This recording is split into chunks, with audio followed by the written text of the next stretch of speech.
Our last day and one of our last sessions. So thank you for joining. My name is Olivia Omega. I'm the founder track chair for Denver Startup Week and part of the Denver Startup Week organizing committee. If 2020 has taught us anything at all, it's that we're more powerful when we come together as a community to share ideas and help make each other better. At Denver Startup Week, we strive to make all of our sessions a space where attendees can connect, learn, and grow, regardless of age, gender identity, gender expression, race, ability, sexual orientation, or the combination of those identities. So there's something here for everyone at Denver Startup Week.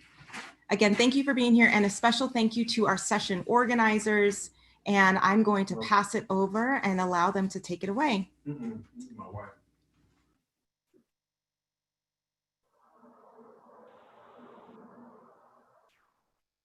Hello. All right. I think we are ready to go. We're live. It's hot, right, Olivia? Got it. Awesome. Hi, welcome everyone to our Westwood Revolution panel.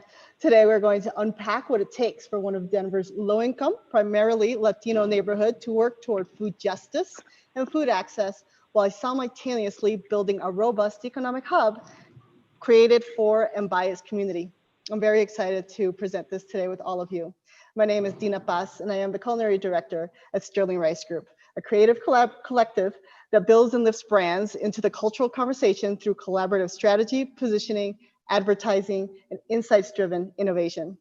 Here with me is my partner in crime, Rose Darling. Hi, Rose. Now, so a little bit of housekeeping for all of us while you join us. Just know that we're going to be engaging with you, our audience members, our viewers, through the chat box, that handy little chat box to the right of your screen. She'll be posting links and other fun resources that you can look into as we're going through our discussion. But feel free to post any questions as well. She will answer what she can. Otherwise, we will save them as well for the end for our audience Q&A. So make sure you stick around for that. That should be a lot of fun. Now, joining me today to talk about the future of revision and its many outputs is the executive director, Joanna Cintron. Joanna joined Revision in 2017 as director of communications, and in 2019 became its executive director. Prior to that, she was the marketing manager at Denver Film and co-founded Cine Latino. Next, we'll speak with Damaris Ron Cannon. Damaris is a chocolate maker and owner of Cultura Craft Chocolate. Hers is one of the first retail shops to open this year on Revision's campus. She founded Rise Westwood Collective, a collective of food-based businesses. And finally, but certainly not least, my friend, all the way from the same place I'm from, Chef Edwin Sandoval, creator and owner of Catrucho, a creative culinary food concept marrying entertainment and fine dining elements with Honduran-inspired cuisine. Welcome. Let's get started. Now, this is the story of the impact the Revision has had in the Westwood neighborhood, only miles away from downtown Denver. Revision is a nonprofit organization that began in 2017 with a humble garden program, of which I am a recipient. This was a seed that grew into a self-contained food and community ecosystem. Let's take a quick look at the socio-economic forces that brought about the need to build its own thriving community. Rose, roll tape.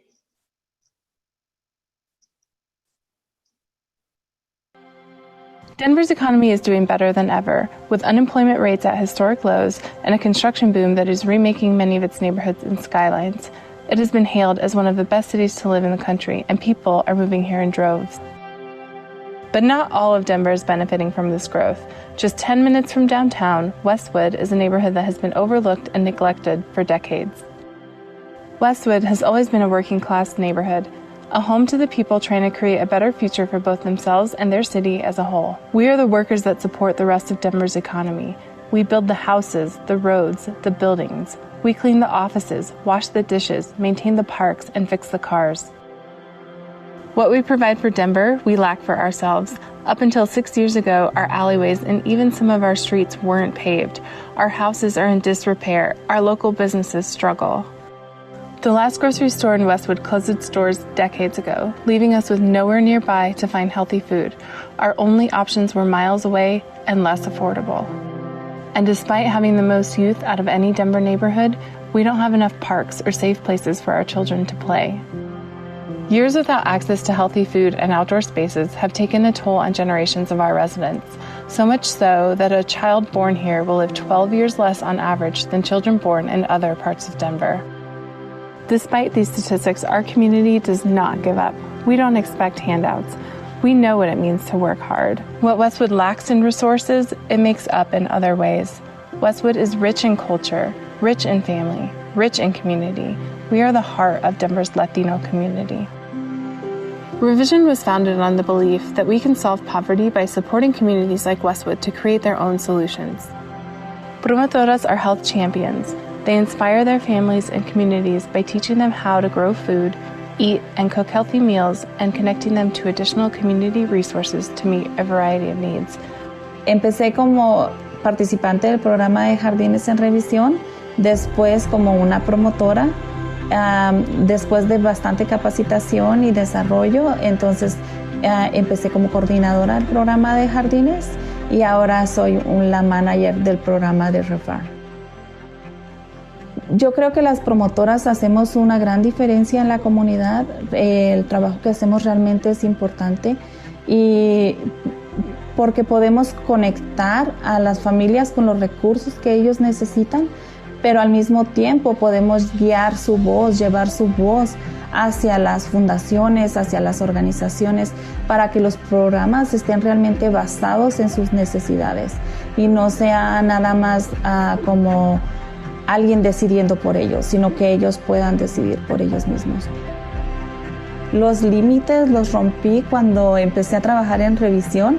Sentí como que los límites se me rompieron y pude empezar a tener más oportunidades y empecé a ver mi mundo de una manera diferente en el que puedo luchar y puedo tener el poder de cambiar mi vida, de cambiar mi historia y de ser un ejemplo para mis hijos. Revision began hiring and training mothers to become garden promotoras in our neighborhood, and with their help, Revision has established over 2,000 household gardens in and around the Westwood neighborhood. These gardens have grown more than 500,000 pounds of fresh, organic produce, saving hundreds of families over $1 million on their groceries, making it the largest program of its kind in the entire country. After seeing the momentum created by our gardens and the difference it made, we have launched efforts to grow an economy that keeps wealth within our neighborhood, where we can start successful businesses that benefit our community. In 2014, we started an initiative to create a community-owned grocery store called the Westwood Food Cooperative. Because it is owned by the community, we make the decisions, and the money is reinvested back into the neighborhood. We also began rehabilitating an old junkyard and turning it into a community hub that will catalyze a resilient, inclusive, and sustainable economy in Westwood. Revision has increased our chances to get ahead, our ability to feed our families healthy food, and given us tools and opportunities to be leaders and change makers in a world where we are not always given that chance. We have found our voice and are leading a model that will solidify our place in Westwood and our role in our community's development. We want our community, our businesses, our roads to serve us, our health, and our opportunities. While there is still a noticeable gap between Westwood and the rest of Denver, we have improved our community and made it a better place to live. But now we don't know if we will be able to live here and reap the benefits. In recent years, we have seen development changing the face of Denver in ways that often strips neighborhoods of their cultural roots. Neighborhoods throughout Denver are gentrifying faster than anyone anticipated, and this reality is standing right at our doorstep. We are now at risk of being driven out by rising house prices and amenities that serve more affluent demographics. Revision's model works. We believe this can be a model of change to uplift low-income communities, not just in Denver, but throughout the entire country. But our work has become extremely vulnerable. This is why we need you. Your financial support will give us the time we need to stand against this coming threat. It gives us time to deepen our work so our community is resilient and cannot be uprooted. Westwood is a special neighborhood, unlike any other in Denver. Together, we can keep it that way. We need you. Te necesitamos.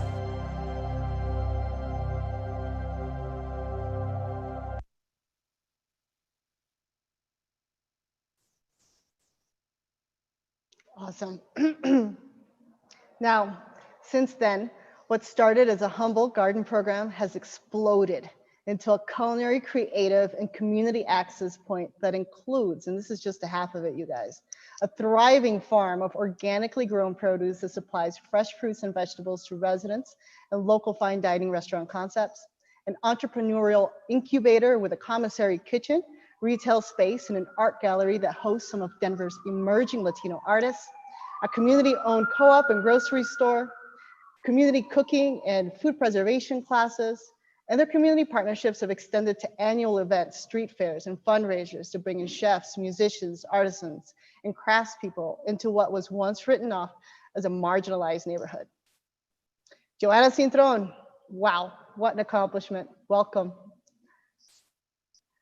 Tell me how it started and the people who are driving this program. You're on mute. Story of my life. That's this year, it's how it goes. Right? Yeah, so Revision's founders started the organization in 2007 and spent the first 2 years actually listening to the community. And they learned that access to healthy food was one of the primary concerns of the community. But during that time, they also learned that folks in Westwood had a deep agricultural knowledge. And so that sort of started forming this idea of approaching food access through an asset-based lens. So they weren't outsiders coming in to help the neighborhood, looking to create a temporary fix, looking to sort of drop in and help, feed people and then leave. They were really here to help navigate some of the obstacles that in general, when you think of it from a systemic lens, are fairly small. So they were really here to help navigate those obstacles for folks to solve their way with community food access. And so literally just started with 7 home gardens. Each year we have on average 250 gardens. This year is obviously a little different. And that's really thanks to our promotoras and their team work and outreach. Yeah, tell me a little bit about the promotoras, because for those who don't know or just joining us, the backyard garden program is different than your community garden program. This is very much about empowering not just the full community at once, but individual families and individuals. So I know when I joined up with you all, I didn't know what to expect, right? So in signing up, it was awesome. I didn't realize the extent of support that you all provided to people, everything from the compost, the seeds, building the garden beds, even the irrigation system, which is one of the biggest pain points for a lot of people. And what I found really fascinating was that we were able to also get, as part of that support program, you got actually someone to come to your home like once a month or as often as you needed to help you understand and really learn, right? So you got your own personal gardener. And I just want to mention the difference between this and a lot of programs that we see citywide is that, we talk about master gardeners from a white centric lens. But one thing that you mentioned is a lot of these folks that come from agricultural rural areas in Mexico, other parts of Latin America, they are master gardeners. They came with that asset already. And to me, that's that superpower that they brought as well. So I love the fact that the promotoras, which we'll talk about in a second, are the ones who are out there truly teaching the rest of us how to farm and make our own food.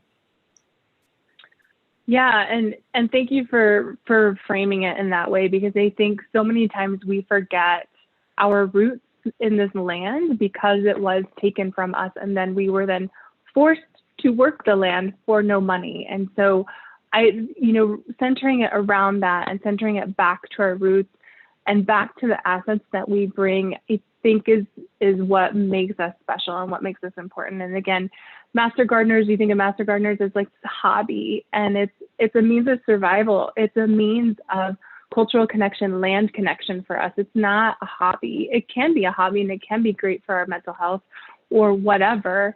But for us, it's a reclamation and a decolonization of our spirits and our souls and our minds and bodies. So I'll leave it at that. That could be a whole other panel, which maybe hopefully one day we'll do. But going back to the idea of the promotoras, that is a tried and true model in Latin America. It's usually promotoras de salud, so promoters of health. And so that was the model that Revision decided to use when doing outreach. It's a community, not just this year, not just in 2016, it's a community that's always been targeted and skeptical, rightfully so, of large institutions. And so we knew that the best way and the only way to approach this was to use women from the community who were the natural leaders, who were already organizing around schools and parks and safety, and just organize differently around access to food. And the Latino culture is so centered around food. And so that was really our catalyst. That was our reason to get into the homes, our reason and way to build trust and build that sort of first step in survival and meeting those basic needs.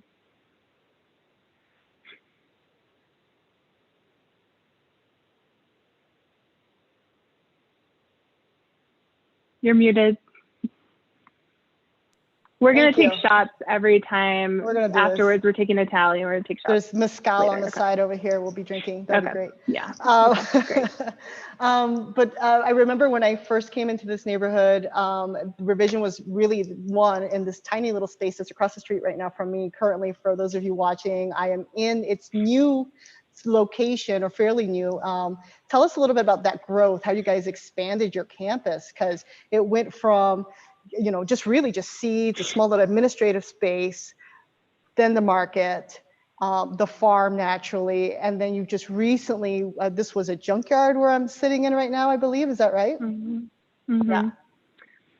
Yeah, so, and the details are a little fuzzy for me just because this was a little before my time, but the area was a junkyard, and you can talk to a lot of residents who have lived there for generations, and they'll say that it was a junkyard. It's always a junkyard. It's always been, sort of a place for activity that's, not the most wholesome. And in 2015, the city started really recognizing food deserts and neighborhoods that had been marginalized that did not have food hubs or access to food.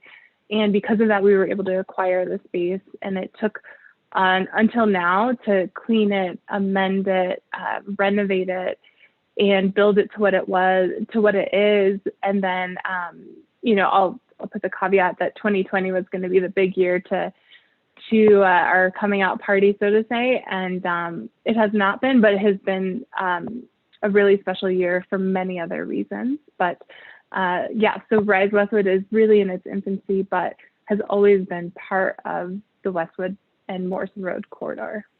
Yeah, which is really awesome for anyone who comes down this space or this particular street. It is filled with murals.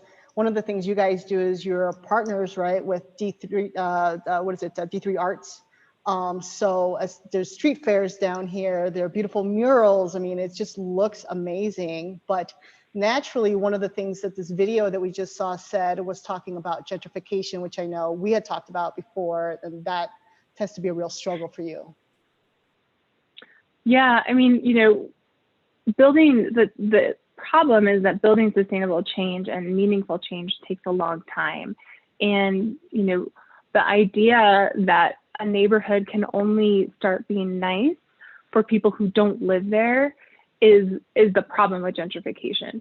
Improving, the streetscape, improving safety, improving all of those things should not be mutually exclusive to being able to continue to live in that neighborhood. And so, starting in 2007, 2009, particularly on this corridor, it takes a long time to build capacity and build infrastructure and all of those things. And unfortunately, as we've seen in Denver as a whole, it's like we're against a ticking time bomb. It's a clock that's running and running and running. And,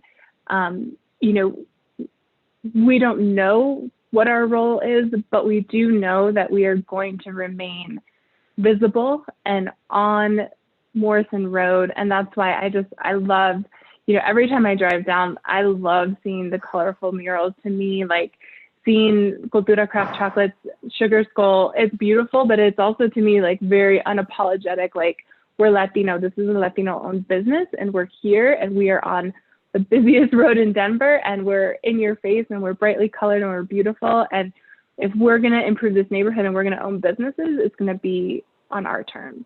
So. Yeah, I love that. I love that a lot. And speaking of which, we're going to talk to Damaris in a second, but first we want to roll tape on this particular event is a Buen Provecho. I believe that's a fundraiser for every year. Is that right, Joanna? The Buen Provecho event? It was supposed to be every year, yeah, but not this year. It's been 2 years strong, yeah. Everybody gets a pass for 2020, I gotta say, Yeah. of which I have very happily and proudly volunteered for it, just because, not gonna lie, guys, the food is amazing. You guys bring in some super duper talented chefs that are part of not just the collective, but also these are really strong, excellent emerging artists, emerging chefs in the Denver region right now. So with that, we're gonna roll tape on this next video.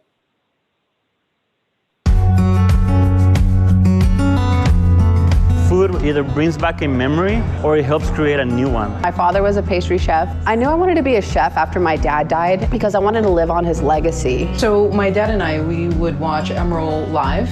I can do that. I want to do that. I used to cook a lot with my grandmother and my mom. The food with the family together. Food is the foundation of culture and family. It's more than just put a plate over there. It's like talking to the people about what's the culture, what are the flavors. And it's just like such a cool way of kind of exploring food with your family, with your friends. When I have something that I like and I share that with you, we got to know each other and now our circle grows. And I love when you put a smile on people when you feed them. Everybody gets happy when they eat.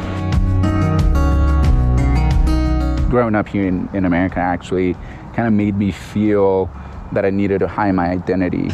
I want to make sure that people really understand, that I am from Honduras and that I am proud of my roots. And one of the things that I learned in Revision is that if we want to change something, we have to find ways to do it.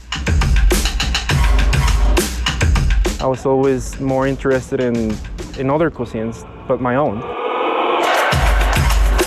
So then I hit a point that you become better when you do what you know. Combining all these ingredients from your ancestors, from where you're from. For me, a way of connecting back with my roots, my family.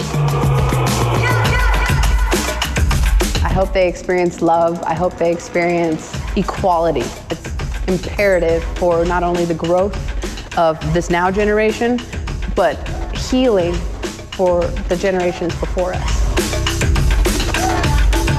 Buen Provecho for me just means like a very nice way of saying enjoy your meal. You're not thinking about your problems right there and then. All those textures and all those flavors. Enjoy what we do for you. That's what Buen Provecho means to me. Buen provecho. Buen provecho. Buen provecho. Buen provecho. Buen provecho. Buen Provecho. My name is Erwin Sandoval from Catrucho, and I wish you a buen provecho.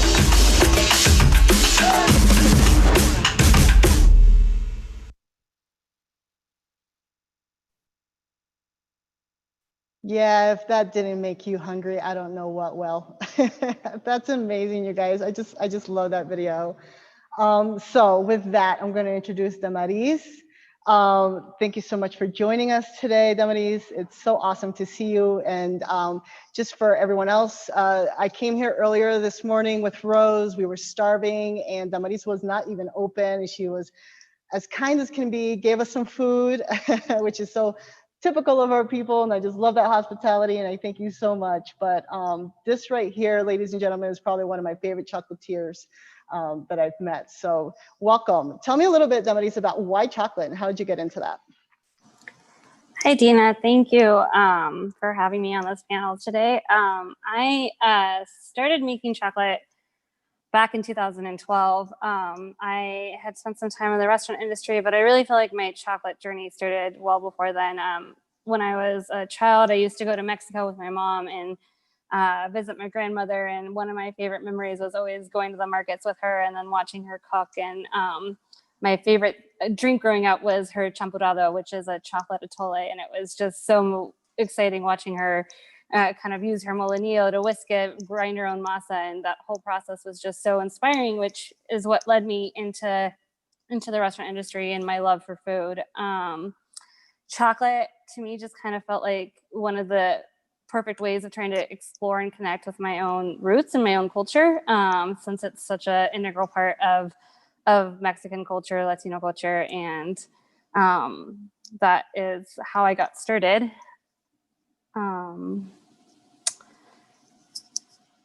Yeah, I love that. We're looking at each other from over here.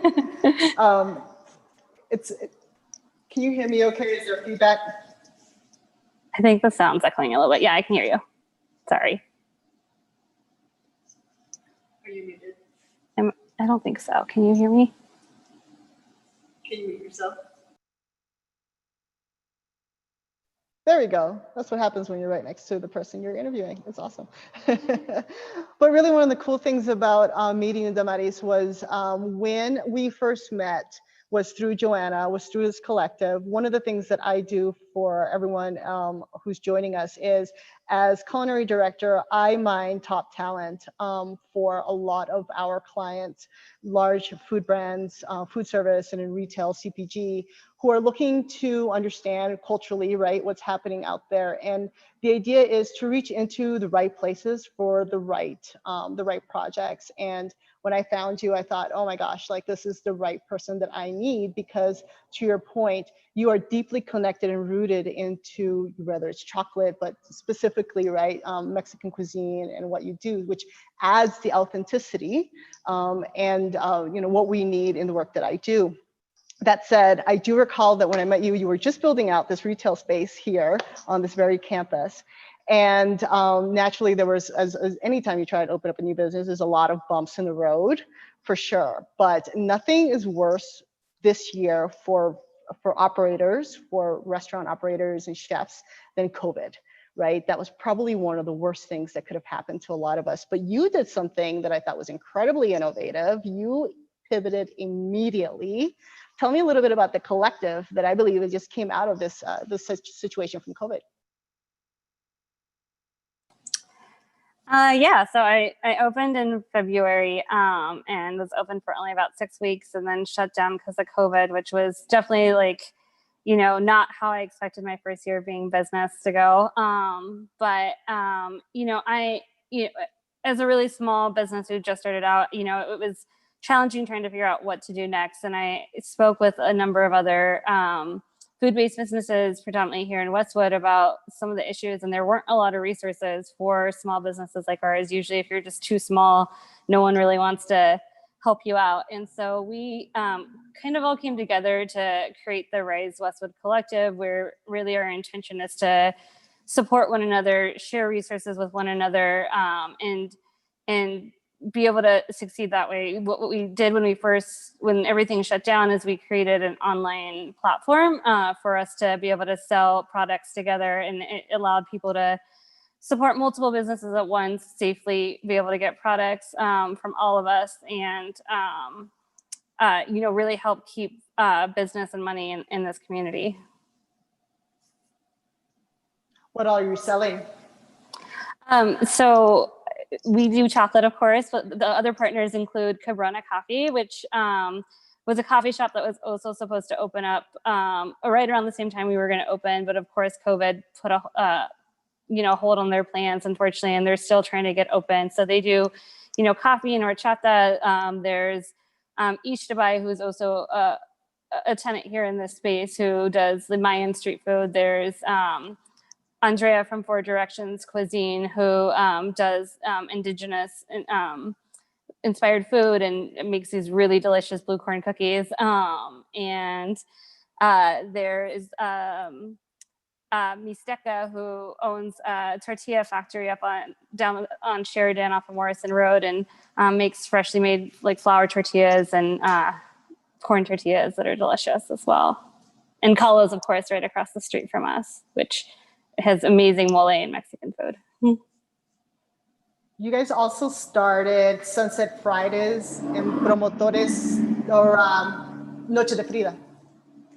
Yeah, so I think once things were able to start to reopen, we kind of shifted focus from doing our weekly pickups to trying to do more events that include other businesses. And Sunset Fridays, Edwin from Quetzrucho and I have been working on that together, where every Friday we close off the parking lot outside our space and put socially distant tables surrounded by revisions like urban gardens. And we have had live music and performances from folk dancing from Mexico. every week. And it's just been a great way for people to come out and enjoy. You know, we do dessert and drinks, and Edwin does really amazing pastelitos. A great way for people to go out and enjoy Fridays. And then we've also started a Sunday farmers market, Domingos in Westwood, where this has been a really great opportunity for a lot of our collective partners to be able to sell their products in addition to other community members who don't really have access to places to sell right now, along with, of course, some of Revision's amazing produce, and really kind of having that focused on being a community space, a community event, really family-friendly event for people to be able to enjoy doing something right now during COVID when there's not a lot of opportunities to safely do things right now.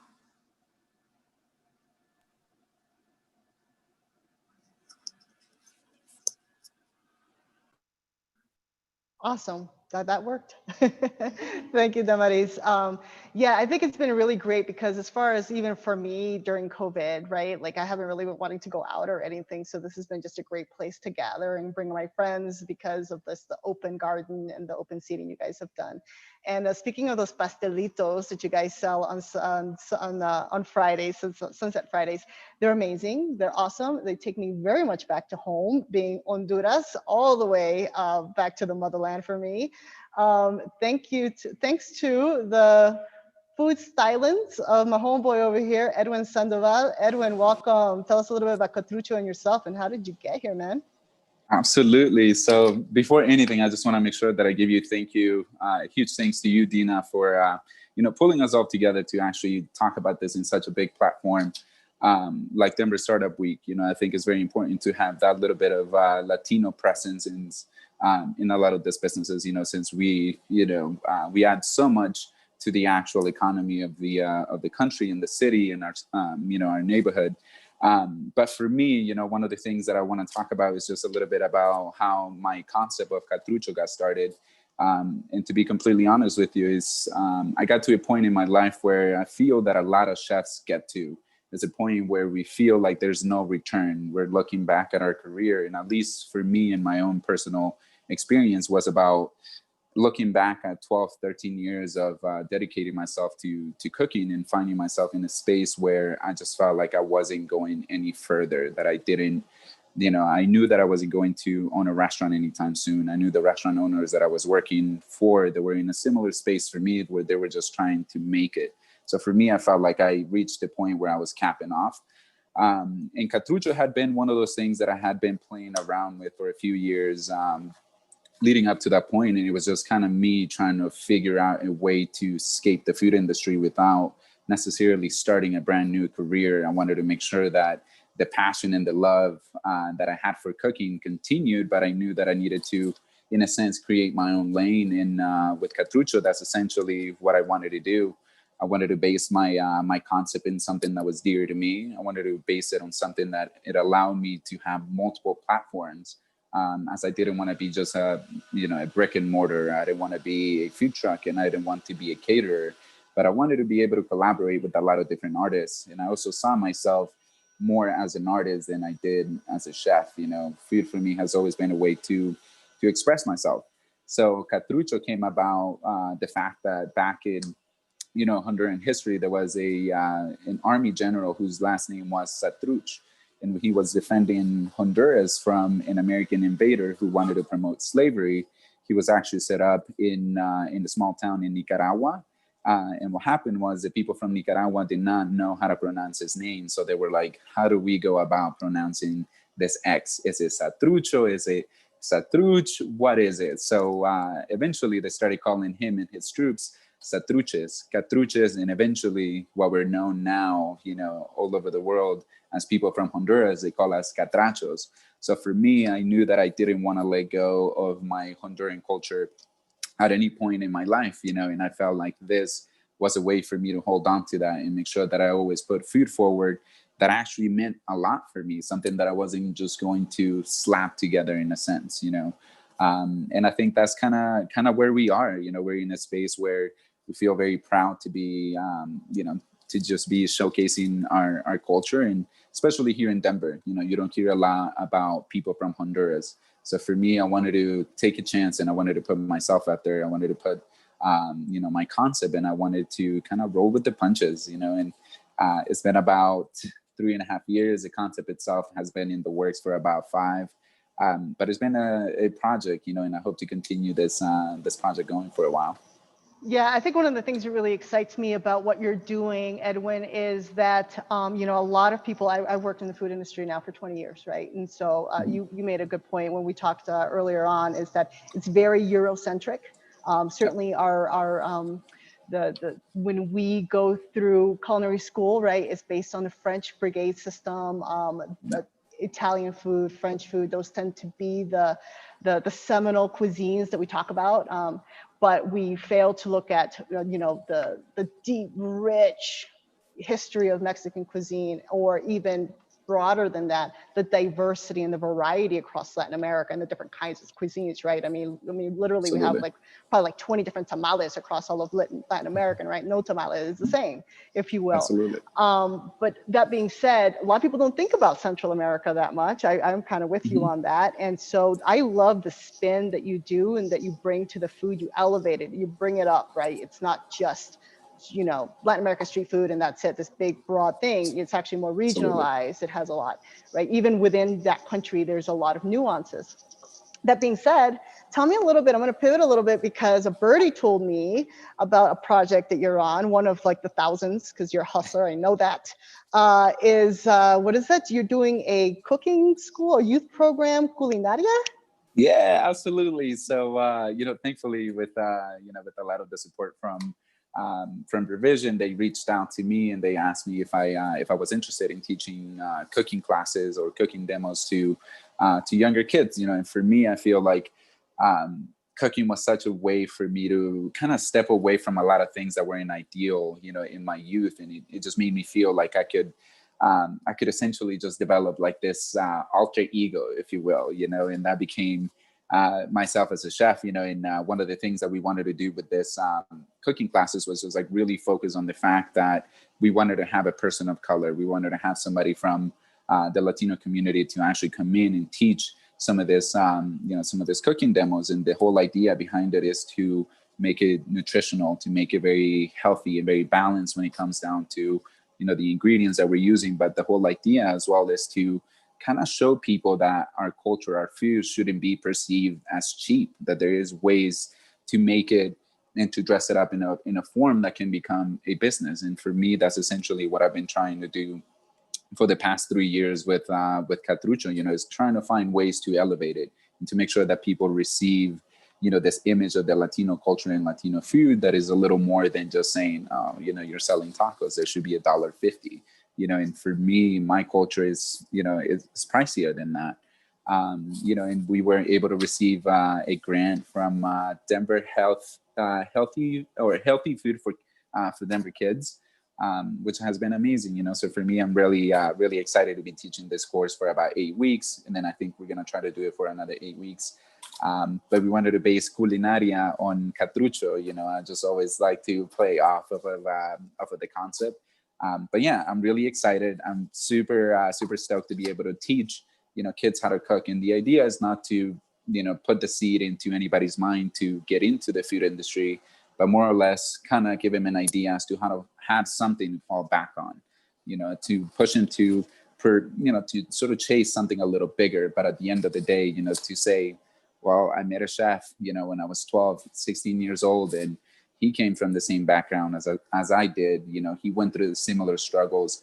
Now he runs a private cooking concept.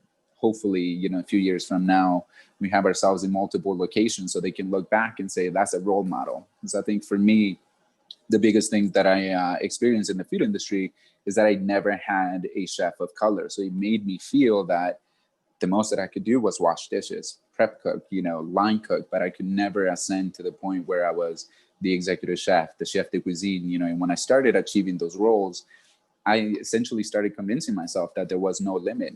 I shouldn't cap myself off just because the certain situations that I was in weren't allowing for better opportunities. And I realized that I needed to go out there and chase those opportunities and create them for myself. And I think that's the mindset that I really want to leave, these kids with, is to essentially find a way to be a hustler and to like really find a way to create their own lane and to pursue their dreams, regardless of who's saying, you know, that you can or that you shouldn't do it.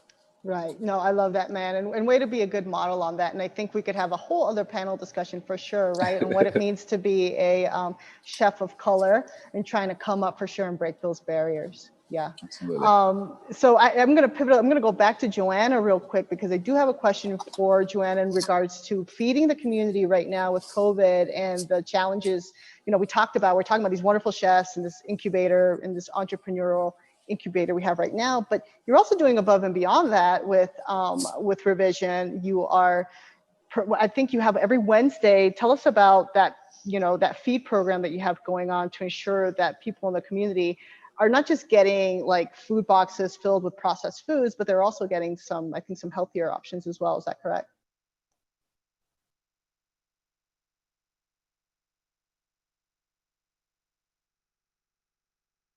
My phone that was on mute this time. I unmuted myself here. Okay, so I'll back up a little bit and to say that we closed the Rise Westwood campus on that infamous sort of Friday the 13th before everything just went crazy. And on March 30th, our chefs and our partner at Carlos Restaurant, Noé, had donated their time, their leftover food, to start getting food out into the community, because at that point we were locked down. People didn't know what was going on. Grocery stores were running out of food. Folks had lost their hourly jobs. It was chaos. And although we don't work in emergency food access, that is an important part of the food system, but that's not something that we do. We knew we had to do something because of our space and because we are a food hub in Westwood, and it's an underserved community. And so at that point we sprung into action. And Damaris and Edwin were really instrumental in refining that program literally every single day as it went. It went from single meals to meal kits that were beautifully like packaged, like things that I enjoyed eating and felt prideful eating, because I think that that's important. When you give free food, there has to be dignity. There has to be dignity when you give it to the person. There has to be dignity when the food is prepared. And our chefs and our partners rose to the occasion in a way that I would have never dreamed. And soon we started realizing that this is a long-term thing. This wasn't a 3-4 week thing, and we were going to be okay and go back to normal. And so we launched what's called a no-cost grocery program. We consulted partners at Denver Food Rescue, Metro Caring, folks who are they know what to do with this. And we partnered with Lifespan Local here in Westwood, along with Kaizen Food Rescue. And thanks to Kaizen Food Rescue, we get between 13 and 16,000 pounds of food every Wednesday to distribute to around 400 to 450 families in Westwood. To date, we've distributed around 370,000 pounds of food into the community. And it's something that I am incredibly proud of for a lot of reasons, but I think the biggest thing is the idea that so many people came together. It wasn't just one entity. It was our chefs who were also struggling, right? Our community members who are struggling. Everyone who had their own issue with what happened came together to feed people. And I think that's what that embodies what we do more than anything.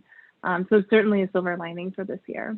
Yeah, that recalls the saying, a rising tide lifts all boats, and you guys exemplify that big time in the best way. Absolutely.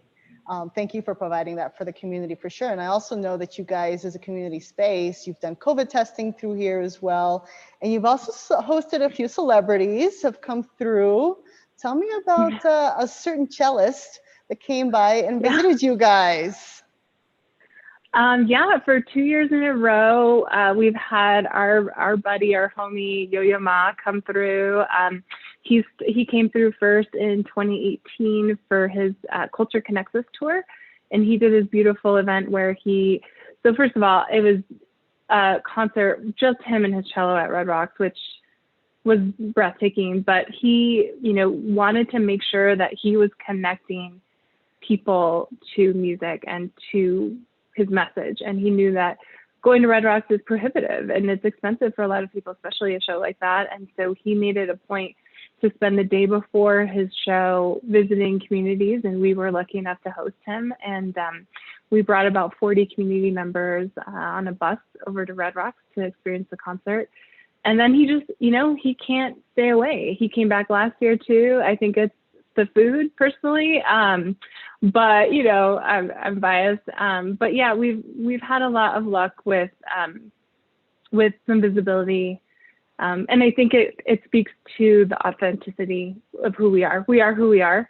We're not bending to meet anyone's sort of expectations. And I think that really shines through in everything that we do.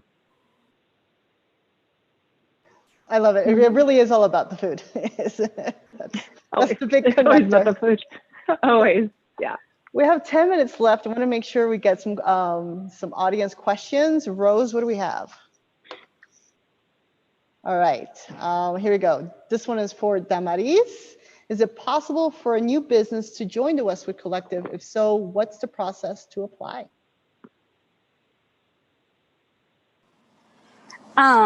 So yes, definitely. We want to be open to allowing other businesses to join.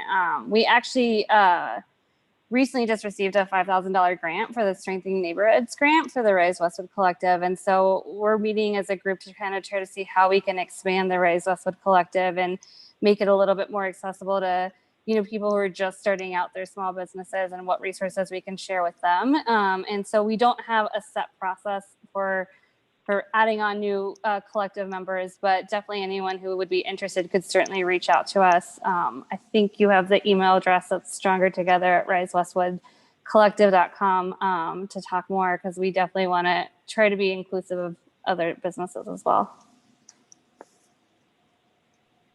I love that. Joanna, do you have anything to add to that? I will say that we are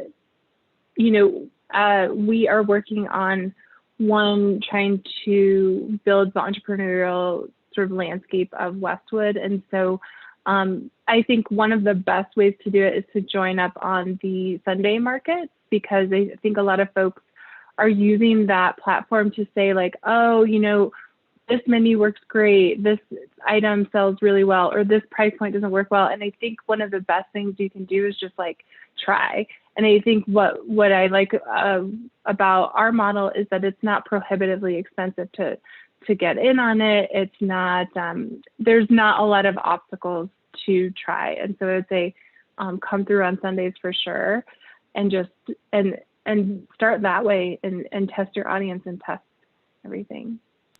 I love that. That's so true. Like, you don't have to overcomplicate things. Just come on in and set up a table and give it a shot, right? I mean, that's how most people end up incubating their ideas, workshopping their ideas. So another one coming through hot from the wire, from the audience. This one's for Joanna. What are some current and future volunteer opportunities available for revision? Sure. So 16,000 pounds of food does not lift itself. So we usually depend on around 20 volunteers to help every Wednesday. You do get fed, which again, back to the food thing, you get a great meal, and it's an amazing event. I mean, to see that food spread out into boxes and then delivered into cars is amazing. And so we need about 20 volunteers a week for that. So that's a big one for us. And then, right now we are trying to sort of figure out how to put the farm to sleep by keeping some of the things alive. And so keep in touch with us on Facebook, because we'll be sort of doing our annual gleaning of the farm once we're ready to put it to rest. And so that's always a fun opportunity to get your hands dirty. But that's about it for right now. Mm-hmm. Another one. What does Revision and Westwood Collective have planned for Dia de los Muertos, you guys? Anything tasty cooking in the kitchen?